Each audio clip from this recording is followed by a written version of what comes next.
салом тамошобинони арҷманд. имрӯз ҷумъа 16 декабр аст. ман хиромон бахозода нашри имрӯзаи барномаи ахбори озодиро тақдими шумо мекунам. нахуст сархати мавзӯъҳо. вазорати тандурустӣ мегӯяд дар тоҷикистон мавҷи тозаи зуком мечархад. бархе табибон нишонаҳои вирусро ба ковид монанд мекунанд. аптека мегирем тагончи таъсир вона мекунад. ой бинӣ надорӣ, мисол ахса дорӣ, ахса сошати беқувватӣ бемадорӣ. як фаъоли фейсбукӣ мегӯяд дар тоҷикистон шумори онҳое ки мехоҳанд шеваи баргузории арӯсиҳо бар асоси қонуни танзим дигар шавад кам нестанд. дар мантақаи турсунзода ё дар мантақаи зарафшон гоҳо тӯйҳоро ба узбекистон интиқол дода истодаанд. ҳамин садост ки мемонад овозхони зиндаёд ва узви дастаи овозадори гулшанд хурмо ширинова агар зинда мебуд 65 сола мешуд. дами шаб шушош тамом шуданда чанд пункт баъд дар хоб ҳамин саҳари мехезанд ки дар хоб дигар хоб бедор нашуд. дар кишварҳои осиёи марказӣ аз ҷумла тоҷикистон мақомоти тандурустӣ аз афзоиши зуком ё вируси роҳҳои нафас хабар медиҳанд. дар тоҷикистон масъулон мегӯянд вирус ковид нест, вале бархе табибон аз эҳтимол дур намедонанд ки шояд баъзеҳо дубора ба ковид гирифтор шуданд ва ё аз оқибатҳои ковид ранҷ мекашанд. ҳамкорам Шаҳлои Абдулло гузориш медиҳад. як моҳи ахир сокинон аз беморие шикоят доранд ки табобаташ мушкил аст. дору ва аптека мегирем тагончи таъсир вона мекунад. ой бинӣ надорӣ, мисол ахса дорӣ, ахса сошати беқувватӣ бемадорӣ, мисол аъзои баданро дар мекунад. тарси мардум аз он аст ки шояд ба бемории ковид-19 гирифтор шудаанд. як та наберачам шуд ва аз бин гузарон, писари калоним шуд, тез мешаванд. мисол мира бо то дарав капел мегиранд, ягон укол нагиранд, вай намешид. пешиш хел набуд. температура кардем, давленим баланд шуд, сулфа мезадем. дорухонаҳои пойтахт ин шабу рӯз серодам аст. дороҳои зидди зуком ОРВ мепурсанд ки дар ҳар хона мисол як кас ду кас ба касалӣ дучор шудаем. табибон ин бемориро омехтаи вируси зуком ва ковид-19 мегӯянд ки боиси вазнинтар пушти сар кардани он шудааст. вақте ки мо ҳамамон ковид гузарондем ё ҳамин вирус ба ҷомеа ворид шуд, хоҳед нахоҳед вай дар ҳаво дар одамо ҷо мегирад, лекин қувваташ паст мешавад. лекин ҳар боре ки зуком мешавад одам метавонад таъсири ҳамун вирусро мушоҳида кунем мо. ва нисбатан ҳама бемориҳое ки баъди ковид гузаштодем, бемориҳои зуком пайи бемории ковидро доранд. акнун як намуд нафастангие ки ба монанди ковид доштем пайдо мекунад. дар вазорати тандурустии тоҷикистон ошкор шудани гирифторӣ ба ковид-19-ро рад карданд. таҳқиқоти мо нишон дода истодааст ки зиёда аз 60% намунаҳое ки барои бемориҳои шадиди роҳҳои нафас ба озмоишгоҳи референсӣ оварда мешавад, тасдиқ намуд ки ин гардиши вирус аст, на ягон сирояти дигар. ва хушбахтона намунаҳоро мо ҳам ба ковид дидем ва ҳам ба зуком, чун интизор будем ки ин савол ба миён меояд ва ҳамин тариқ бозам муайян карда шуд ки танҳо зуком аст. масъулини вазорати тандурустӣ мегӯянд зуком метавонад то охири моҳи апрели соли оянда давом кунад ва сокинон мехоҳанд ки чораҳои беҳдоштиро риоя намоянд. мақомоти тоҷикистон мегӯянд аз моҳи март то кунун ягон мавриди гирифторӣ ба ковид-19-ро сабт накардаанд. вале баъзе корбарони шабакаҳои иҷтимоӣ аз эҳтимоли баргаштани коронавирус суҳбат мекунанд. дар 2 соли ахир дар тоҷикистон беш аз 17 000 нафар ба ин беморӣ гирифтор шуданд ва 124 кас ҷони худро аз даст доданд. баъзе аз мутахассисон омори воқеиро бештар аз ин медонанд. با گذشت 15 سال از قبول قانون بحث برانگیزی تنظیم رسم و آیین‌ها در تاجیکستان، همانا برخی میگویند این قانون باید اصلاح شود. یک تنقید اساسی از این قانون که برای صرفه‌جویی و به معیار یگانه آوردن مراسم‌های ملی ایجاد شده بود، دخالت به حیات خصوصی شهروندان می باشد. ساکنان کمیسیون تنظیم را به تلخ کردن عیش صاحب جشن‌ها گناهکار می‌کنند. در این باره گزارش الشیر ظریفی و امیر صاحب. عبدالقادر طلبکو فعال شبکه‌های اجتماعی پیشنهاد کرد که بعضی محدودیت‌های این قانون باید حذف شود، زیرا حق و حقوق ساکنان را در مورد برگزاری معرکه‌هایشان محدود می‌کند. این افکار جامعه است. چرا افکار جامعه؟ وقتی که من همین پست رو نوشتم 12,000 پرسموتر بود و 570 کامنت و از همین 90% همین مردم جانبداری کردند که واقعا هم قانون باید با این قانون تغییرات وارد کرده شود. این پیشنهاد او در صفحه فیسبوکیش واکنش‌های زیادی را به میان گذاشت. عبدالقادر طلبکو میگوید دلایل‌های روی دست دارد که از اهمیت بازبینی ترگواهی می‌دهند. مثلا در منطقه ترسونزاده یا در منطقه زرافشان گاه توی‌ها را به ازبکستان انتقال داده ایستاده‌اند، زیرا که در اونجا تنظیم نیست. بحث‌های نو اطراف این قانون در حالی است که در کمیته دین تنظیم عنعنه و جشن و مراسم‌ها ضرورت تغییر الهه‌ها به این سند را نمی‌بینند.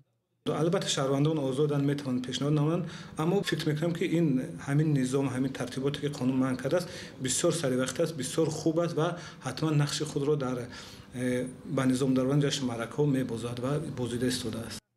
قانون تنظیم رسم و آیین در تاجیکستان سال 2007 قبول شد. بر اساس این سند ساکنان حق ندارند به جشن عروسی نه بیشتر از 150 نفر مهمان دعوت کنند و جشن هم نباید از 3 ساعت بیشتر باشد. دادن طعام در مراسم‌های خدایی 40 و سال که برای گرامی‌داشت یاد فوتیده برگزار می‌کنند منع است.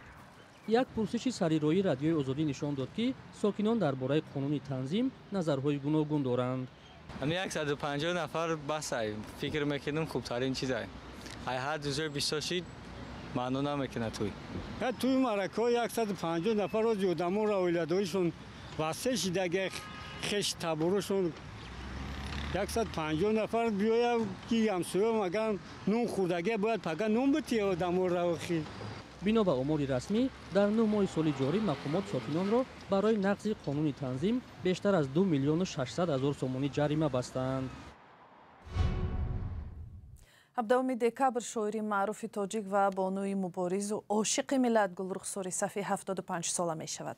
گلرخساری که میگوید هیچگاه سیاستمدار نبود، مادر ملت خواندن او هم درست نیست و یا اینکه طلب ساختن نشدن نیروگاه راغون در سالهای 80 یک تهمت به نام او بود، همیشه در ردیف شاعران خط اول تاجیکستان بوده است. رادیوی آزادی درباره او فیلمی آماده کرد که پارش را با هم میبینیم. هر کس با این سنسول نمیرسد. با مخصوصا اگر زندگی من ورق زنی باید که 100 بار میمردم و 100 بار زنده میشدم، هم خیلی هم شد. خب اینم یکی از نبهای سنجش آفریدگار است برای شخصایی که از نام تمام مردم سخن میگویند. شاعر که زبان ملت است، خواهی نخواهی. ادبیات شناسی هم تاجیک و هم کشورهای فارس زبان به همین نتیجه رسیدن که در نیمه دوم عصر 20 در شعر تاجیک به هر حال 4 نفر همچون از پیشگامان شعر اعتراف شدند. این شخصیت ها استاد مومن قناعت بود، بعد استادان بازار صابر، لایق شیرالی و گلرخسار.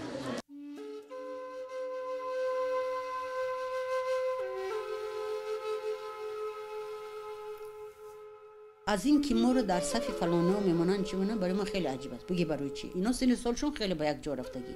اینا همشون مردای بسیار بزرگی ادبیات ما. اما من مثلا یک دخترچه دیوتر که در پهلوی همینا موندنشون از همون روز اول تا حاضر برای ما حیرت آور است. نیکی ما مردم نمیگیم که اینا دوست دار و یا دوست ندار، اینا جایزته اون جایزه نته، مردم خودش انتخاب میکند. نه تنها در تاجیکستان بلکه در خارج از آن هم وقتی که در باره ادبیات ما قضاوت می شود، حتما یکی از سیماهای معتبر معروف و پذیرفته ادبیات ما استاد گلرخسار صفی نامزد می شوند. بگو خورشید را با مه ندیدی؟ شکوه کوه را در که ندیدی؟ تو که دیر آمدی تا من پیاده جوانی مرا در ره ندیدی؟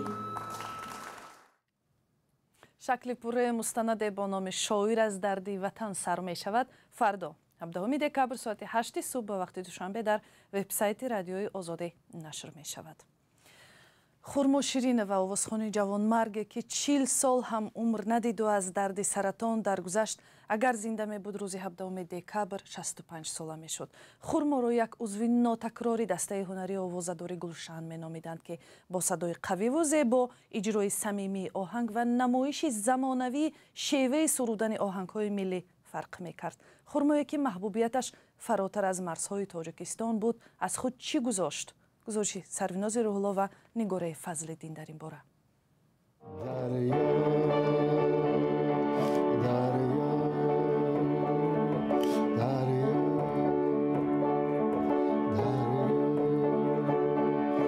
سرود را بسیار خوب سرایده است خورما شیرین و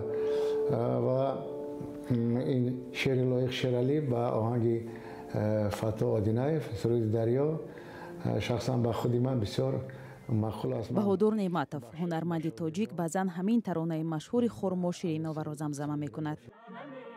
баҳодур неъматов ки бо خورما ширинова ҳунарманди дастаи гулшан солҳо ҳамкор буду таронаҳои дугона низ сароидааст, ӯро як инсони хушгуфтор, саҳназеб, рафиқ ва ҳамсафари хуб ном мебарад.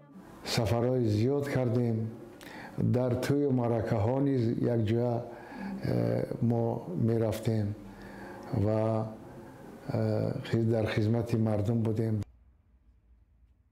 сарнавишти خورما ширинова ки агар зинда мебуд имсол 65 сола мешуд, ба андозаи зиёд сарнавишти фарҳанг ва ҳунари тоҷикро ба ёд меорад. духтаре аз рӯстои дурдасти Бадахшон танҳо бо такя ба овози худодод ва ҳунари сарояндагиаш тавонист ба яке аз баландтарин қуллаҳои шӯҳрат расад. ҳунараш фаротар аз Тоҷикистон дар Афғонистону Ӯзбекистон ҳам эътироф шуд. ҳамкоронаш мегӯянд خورما дигар такрор нашуд, ягона буду ягона рафт. сурудҳои фаромӯш намешудагӣ ва эҷод кард. шумо медонед ки Афғонистон ба чӣ хел дубор рафтем, вақти зиндагиш ба чӣ хел пешвоз гирифт, ай бути берам ва баъд дарё, баъд ай капки дарӣ. давлатбахт хоҳари خورما ширинова нақл мекунад ки онҳо дар оила 8 фарзанд буданд ва танҳо духтари калонии хонавода. خورما ҳунари овозхонию ҳунарнамоиро дошт. ҳарчанд донишгоҳро бо ихтисоси ҳунарманди театр хатм карда буд, аммо чеҳраву овози зебояш ӯро ба ансамбли он вақт овозадори гулшан овард. дар солҳои ҷанги шаҳрвандӣ ҳунарманди дастаи гулшан خورما ширинова ки бо лаҳну саҳнаороию ҳунараш миёни ҳаводорон машҳур буд, бар асари бемории саратон даргузашт. ӯ 40 сол умр дид. пайвандонаш мегӯянд марги خورما мисли садову симояш зебо буд. баъд ҳамин шаб қати очам гап мезанад ҳамаш ҳамин шаб шушош тамом шуданда чампун баъд хуб ҳамин саҳарӣ мехезанд ки дар хуб дигар хуб бедор нашуд. ҳанӯз ҳам насли замони ӯ аз сурудҳояш эҳсоси ҷавонӣ мекунанд. албатта мо бисёр мукаса гӯш мекардем ва хеле мутаассифона ҷавон рафтанд. аз خورما ширинова як писар ба ёдгор мондааст, вале ӯ роҳи модарро пеш нагирифт. خورما ширинова на танҳо дастаи машҳури гулшанро ба ёд меорад ва даҳҳо ҳамовардашро ба монанди Орифшо Орифов, Муқаддас Набиева, Тоҷиддин Муҳиддинов, Умар Зиёев, Мағфират Ҳамроқулова, Раҳима Шалоер, Баҳодур Неъматов шеъри бозору лоиқ ва даҳҳо комёбии дигарро дар хотираҳо зинда мекунад.